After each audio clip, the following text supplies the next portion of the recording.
अस्सलाम स्टूडेंट्स।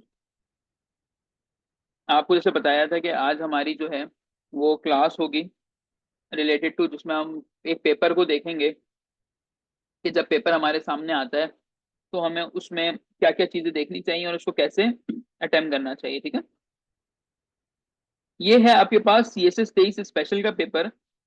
अब ऐसे में देखें, बहुत सारे स्टूडेंट गलती क्या करते हैं, वो ये नहीं पढ़ते कि एग्जामिनर ने ऊपर क्या लिखा हुआ है।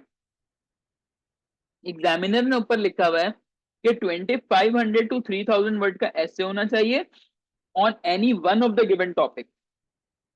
ठीक है, उसके बाद कहते हैं आप एक्सपोजिशन इस्तेमाल करो, आर्ग्यूमेंट इस्तेमाल करो, ऑर्गेनाइजेशन, रेलिवेंस और क्लैरिटी होनी चाहिए। ठीक है, और पूरे पेपर में एक ही सवाल करना होता है। अब आपके पास ये 10 टॉपिक आ गए सामने। अब आपने मुझे बताना है इन 10 में से आपको क्या समझ में आ रहा है और क्या हम इसमें से काट देंगे। सही है, पहला टॉपिक देखते हैं। It matters not what someone is born, ठीक है, but what they grow to be. अब इसका क्या मतलब हुआ कि कोई शख्स कहां पैदा हो रहा है, किन हालात में पैदा हो रहा है, वो मैटर नहीं कर रहा। मैटर क्या कर रहा है कि उसकी नरिशमेंट कैसे हो रही है। ठीक है, जितने भी वर्ल्ड लीडर आपको मिलेंगे बड़े अच्छे वाले, सही है, वो उन सबकी जो पैदाइश है वो गरीब घरानों की है। कोई मजदूर था, ठीक है, उन लोगों ने जो है अपनी तालीम वगैरह जो है वो कैसे हासिल की, मुश्किलात से, लेकिन उन्होंने क्या सोचा कि जी हम मुल्क को कौम की खिदमत करेंगे। इसका ये मतलब है। सो हमें पहले ये करना होता है कि इन 10 में से हम 4 टॉपिक अलग कर लें या 3 टॉपिक अलग कर लें। बात समझ में आ रही है?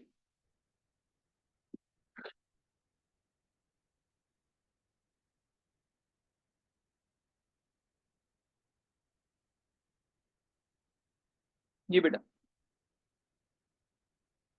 अब आप आ जाएं अगले टॉपिक के ऊपर। Developing countries must be able to reap the benefits of international trade. ये कहते हैं कि इंटरनेशनल ट्रेड जो हो रही है, जो भी आपकी ग्लोबलाइजेशन है दुनिया के अंदर, आप सामान ले रहे हो किसी से, उससे डेवलपिंग नेशंस को फायदा हासिल करना चाहिए। अगेन, ये जो बात है आपकी, ये आ गया इंटरनेशनल रिलेशंस और करंट अफेयर्स के अंदर। इस पे इतना मटेरियल आपके पास नहीं होगा, पहले वाले पे भी नहीं होगा, दूसरे वाले पे भी नहीं होगा। देखिए, एक चीज होती है कि सर हम तैयारी तो जी हम बिल्कुल करेंगे, हम सारी चीजें पढ़ेंगे, लेकिन बेटा कुछ ऐसे टॉपिक्स होते हैं, जैसे एक बार आया था टैक्स के ऊपर आया था, एक बार आया ब्यूरोक्रेसी डोलड्रम्स। अब पता ही नहीं है कि डायमेंशन क्या है, क्या बताना है, तो इसमें हम कोशिश करते हैं कि इस तरह के ऐसे इसको अवॉइड किया जाए।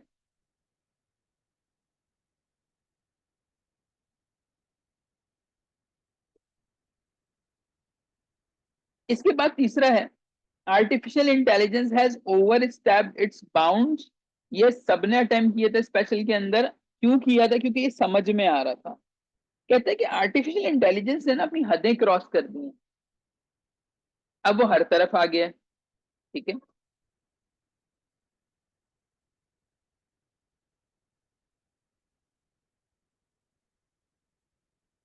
अब ये वाला जो ऐसे ही आसान है, इट्स अ डुएबल थिंग, आपने इसको मार्क कर लेना है। फिर no legacy is so rich as honesty, मतलब ही समझ नहीं आया, इसको क्रॉस करते हैं। Social media has destroyed real life communication, ये कर सकते हैं, लेकिन अगेन इसके ऊपर आपको इतना मटेरियल नहीं मिलेगा। मिसाल के तौर पे हम कह रहे हैं कि सोशल मीडिया ने रियल लाइफ कम्युनिकेशन को खत्म कर दिया है, तो आप इस पे क्या बोलोगे कि भाई एक घर में 6 लोग बैठे हैं, लेकिन 6 के 6 अपने अपने फोन में लगे हुए हैं, दोस्त दोस्त का नहीं है, भाई बहन की बातें नहीं है, रिश्तेदार आपस में नहीं मिल रहे, तो इसमें कितने पेजेस लिख सकते हो आप? हार्डली 2 पेज, 4 पेज, इससे ऊपर आप जा ही नहीं सकते। तो how will you construct an essay of around 2000 word और 2500 वर्ड? तो ये तो क्वेश्चन मार्क हो गया ना फिर। ठीक है, इसके बाद आ गया globalization the end of austerity. हमें पता ही नहीं कि जी ये है क्या, इसको भी हमने काट दिया। इसके बाद children must be taught how to think not what to think. ये डुएबल है। बच्चों को ये बताना चाहिए, ये सिखाना चाहिए कि सोचना कैसे है, लेकिन उनको ये नहीं बताना कि किस बारे में सोचना है। यानी हम उनकी स्पून फीडिंग ना करें, हम उन्हें माशरा दिखाएं और उन्हें बताएं कि बेटा सोचते कैसे हैं। ठीक है, ये भी डुएबल है। Pakistani women have the same chances as man, ये आर्गुमेंटेटिव टाइप एक आपके पास आ जाती है। आप इसको निगेट कर दें कि नहीं भाई, Pakistani women do not have same chances as of man. ये भी ऐसे बहुत सारे बच्चों ने किया है स्पेशल के अंदर, क्योंकि ये समझ में आ गया था उनको। तो जो ऐसे आपको समझ में आ रहे हैं, आप उनको मार्क करके साइड पे लिखते जाओ, और फिर उसके बाद सोचो कि यार किस पे मेरे पास डेटा है, किस पे मेरे पास रेलिवेंसी है, कौन सा हो सकता है कौन सा नहीं हो सकता, एंड देन मूव ऑन। ठीक है। इसके बाद है यूनिपोलर, बायपोलर। कोई सवाल है आपका?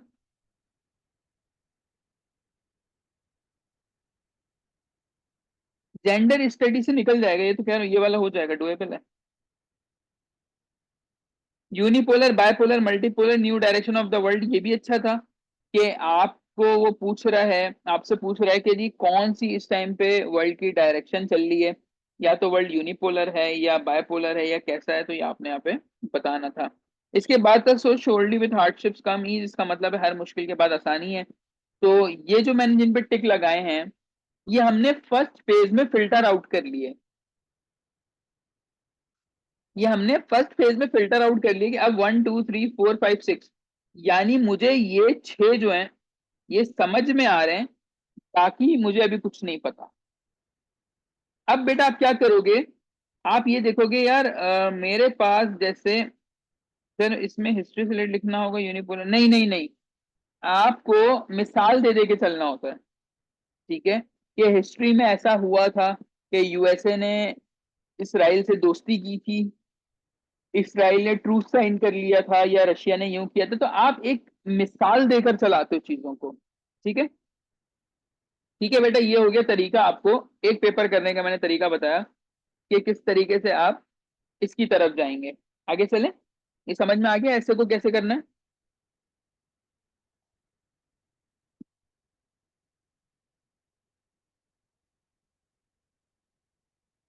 यानी जब आप ये स्टेप कर लोगे ना, आपने फिल्टर कर लिया, अब आप सोचोगे कि मुझे इनमें से बेस्ट क्या आता है, फिर 3 टॉपिक और निकालना, फिर फाइनली कोई एक बचेगा जिसका आपके पास मटेरियल होगा, उस पर लिखना है।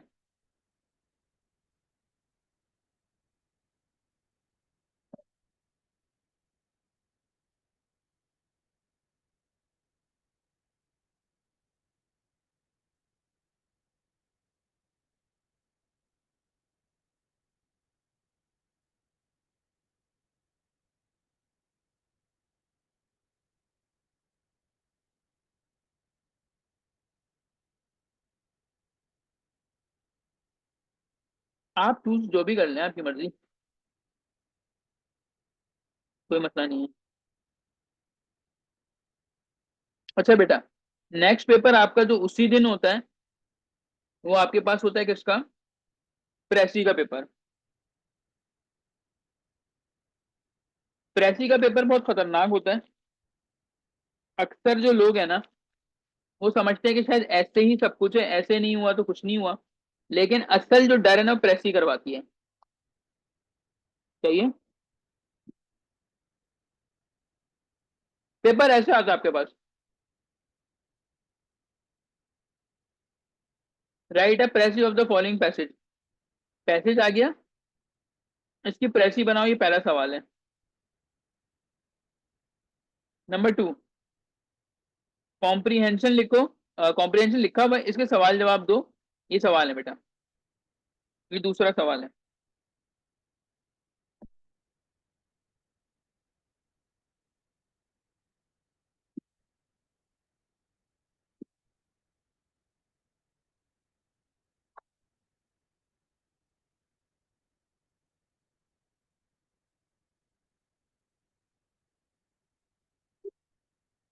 नहीं नहीं, इसमें कोई फिक्स नहीं होता।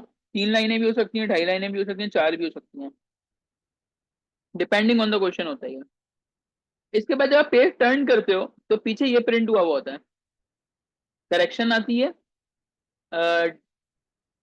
इसको क्या कहते हैं, punctuation I, preposition I, pair of words आए और ट्रांसलेशन आई। समझा रहा हूँ बेटा, भी बता रहा हूँ। इस पेपर में कोई भी ऐसी चीज नहीं आती जो आप याद करके गए हो। तो सबसे बेहतरीन बात इस पेपर की यही है, तुम कुछ याद ही नहीं करोगे, तुमने सिर्फ मुंह उठा के पेपर देने जाना है बस। इस पेपर में जो 40 चैलेंजिंग होते हैं वो आप कहां से निकालते हो, वो आप बैक साइड से निकालने की कोशिश करते हो। कैसे? सेंटेंस करेक्शन आपने की, 10 नंबर आ गए यहां से, यहां से 5 उठा लिए, यहां से 5 आ गए, कितने हो गए, 20। 4 नंबर यहां से ले लो या 5 नंबर ले लो, 3-4 नंबर यहां से ले लिए, और बाकी आपकी जो वोकैबलरी है उसमें से 4-5 नंबर उठा लिए, और फिर प्रेसी और कॉम्प्रिहेंशन करके आप 40 तक पहुंचते। मैं इसको क्यों कह रहा हूं कि पहले आपने ये करना है, देखें इसमें ना दिमाग आपका कम लगेगा। मतलब मिसाल के तौर पे मैंने जो है पेपर खोला और उसमें मुझे ट्रांसलेशन आती थी, मैंने कर ली 5-10 मिनट में, ये 10 मिनट में हो गया, ये हो गया, ये हो गया, ये पूरा सेक्शन हद हद 1 घंटे में हो जाता है। ठीक है, 1 घंटे में मुझे पता चल जाता है कि मैं पास होऊंगा या फेल होऊंगा। बात समझ में आ रही है?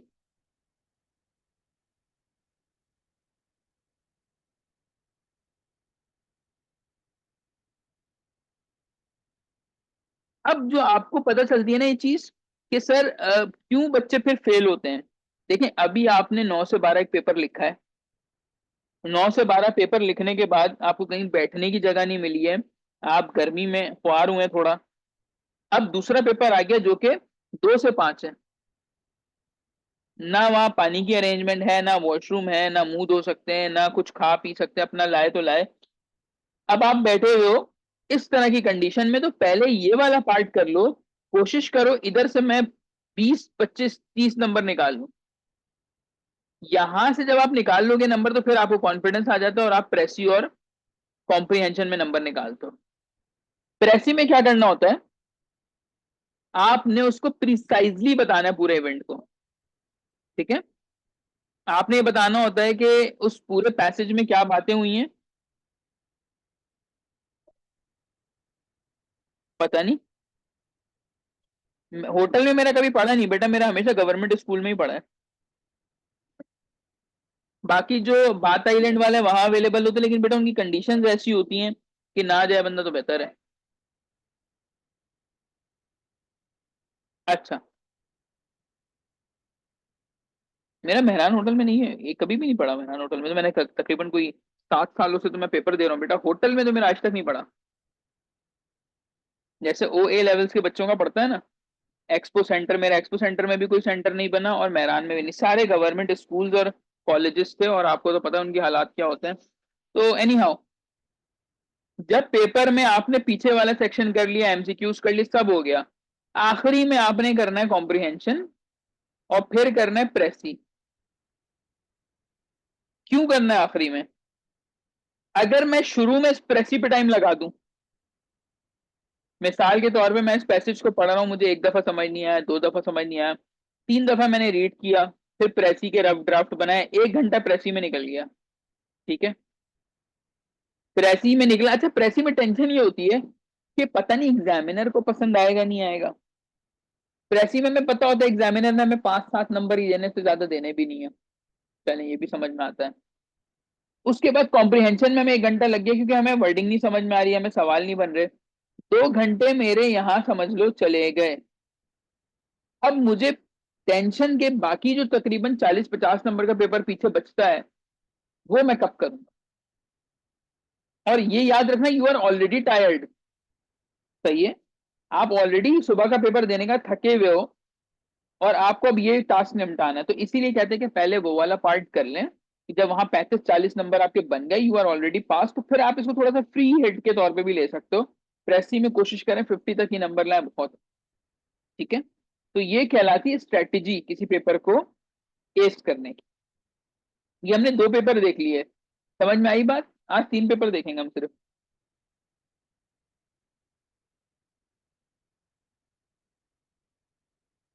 जी, नेक्स्ट में मूव कर।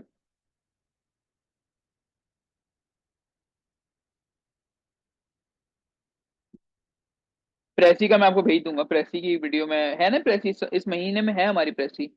तो हम प्रेसी करेंगे, आपको पूरा सिखाएंगे उसमें, टेंशन नहीं लें। अभी तो जो चल रहा है उसको चलने दें। ओके, नाउ हियर कम्स, कौन सा पेपर है ये?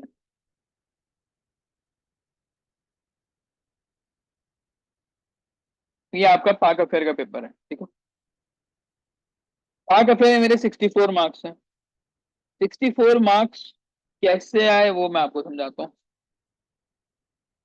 अब आप देखिए, इसमें 2 3 4 5 6 7 8, यानी 1 2 3 4 5 6 7, 7 सवाल आते हैं, 4 करने होते हैं। जो बच्चे लगे हुए होते हैं कि जी प्री पार्टीशन करना है, प्री पार्टीशन करना है, ओ भाई उसमें आपने करने ही 4 सवाल हैं 7 में से। और इसमें ऐसा नहीं है कि कोई एग्जामिनर बोले कि यार इसने ये सवाल किया तो मैं इसको ज्यादा नंबर दूंगा, ये इसने अटेम्प्ट क्यों किया इसको कम दूंगा। आपने सवाल का हक अदा कर दिया, एग्जामिनर ने आपको नंबर दे दिया। ठीक है, बात समझ में आई?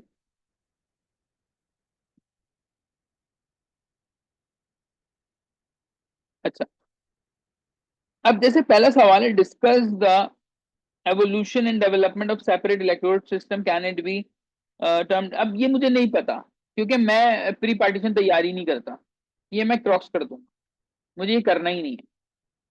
4 सवाल करने थे, एक मेरा कट हो चुका है। अब पीछे देखते हैं, there is an opinion of some subject discuss about the province 18 amendment के ऊपर। 18th अमेंडमेंट मैंने नहीं किया था, बल्कि मैंने पढ़ा था और मुझे इसके टॉपिक्स सारे पता थे, बट मुझे बाकी सवाल अच्छे आते थे, तो मैंने इसको भी नहीं अटेम्प्ट किया। Discuss the geo strategic importance of Pakistan now, कि पाकिस्तान की इंपॉर्टेंस क्या है। Do you agree that it has greatly affected the development of social political institution in Pakistan? Yes. Question number 4 एक डुएबल क्वेश्चन है, और ये आपसे कह रहा है कि क्या पाकिस्तान की जियो स्ट्रेटेजिक पोजीशन की वजह से पाकिस्तान के अंदर इदारे नहीं बन सके, पाकिस्तान के अंदर सोशल और पॉलिटिकल डेवलपमेंट नहीं हो सकी। हम इस पे बात करें, कैसे। हम लोग जो है ये नहीं सोचते कि हम किसी चीज को ऑटोमेशन में डाल दें, हम ये नहीं सोचते कि हम हर चीज को बायोमेट्रिक कर दें, हम वही पुराना घिसा पिटा सारा मामला चला रहे होते हैं। लेकिन जब बात आती है बजट की, तो हम आर्म्स खरीद लेते हैं, वेपनरी खरीद लेते हैं, ठीक है। हम जो है फजूल किस्म की स्कीमों पे पैसे लगा रहे होते हैं, लेकिन पढ़ाई पे नहीं खर्च करते, अपने इदारों को मजबूत बनाने, ब्यूरोक्रेसी को मजबूत बनाने में पैसा नहीं लगाते। क्यों? बिकॉज ऑफ अवर पोजीशन के एक साइड से हमें ईरान से थ्रेट है कि वहां से टेररिस्ट घुस जाते हैं, और दूसरी साइड हमें अपने ही बलूचिस्तान से खतरा है कि वहां पे सेपरेटिस्ट मूवमेंट्स चल रही होती हैं। ऊपर आप जाएं तो आपको अफगानिस्तान से खतरा है कि वहां तालिबान आ जाते हैं। उसके बाद आप आए तो आपके पड़ोसी इंडिया, आपको वहां मसला। तो पाकिस्तान की जो जियोग्राफी है, जो इसकी जियो स्ट्रेटेजिक इंपॉर्टेंस है, वो तो बहुत है। लेकिन पाकिस्तान का इशू क्या है कि पाकिस्तान के इर्द गिर्द जो उसके नेबर है ना, वो अच्छे नहीं। इस वजह से हमने हमेशा अपनी आर्मी को, अपने जो है इस तरह के इदारों को स्टेबल करने की कोशिश की है, लेकिन हमने कभी भी सोशल डेवलपमेंट पे काम नहीं किया, हमने कभी कोई हॉस्पिटल के ऊपर काम नहीं किया, ठीक है।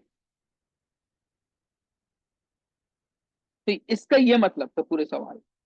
अब आपने इसके ऊपर लिखना है बस, और कुछ भी नहीं। इसके बाद है when certain ethnic group discuss the perspective, अभी सेपरेशन ऑफ ईस्ट पाकिस्तान, इस पे मेरा पूरा लेक्चर भी है, नोट्स भी मौजूद है सारे। इस पे ईस्ट पाकिस्तान के बारे में पूछा हुआ उसने। तो ये बड़ा सीधा सीधा सा सवाल था, तो 2 सवाल तो मैंने देखते ही कहा कि यार ये दोनों तो डुएबल है, हो जाएगा पेपर अब। फिर उसके बाद आता है तीसरा। तीसरा है, ये वाला मैंने किया था, elite capture of the policy making framework has already impacted economic development in Pakistan. Elite capture का मतलब होता है कि जो सोसाइटी में एक स्ट्राटा है आपका, यानी एक लेवल है, वो अमीर लोगों का है। मिसाल के तौर पे जो आपके फाइनेंस मिनिस्टर हैं, जैसे इसहाक डार हो गए, औरंगजेब साहब हो गए, डू यू थिंक कि उन्हें मसला होता होगा अगर पेट्रोल 250 से 270 हो जाए तो? जस्ट मुझे ऐसी बताइएगा कि क्या आपको लगता है कि उन्हें इशू होता होगा?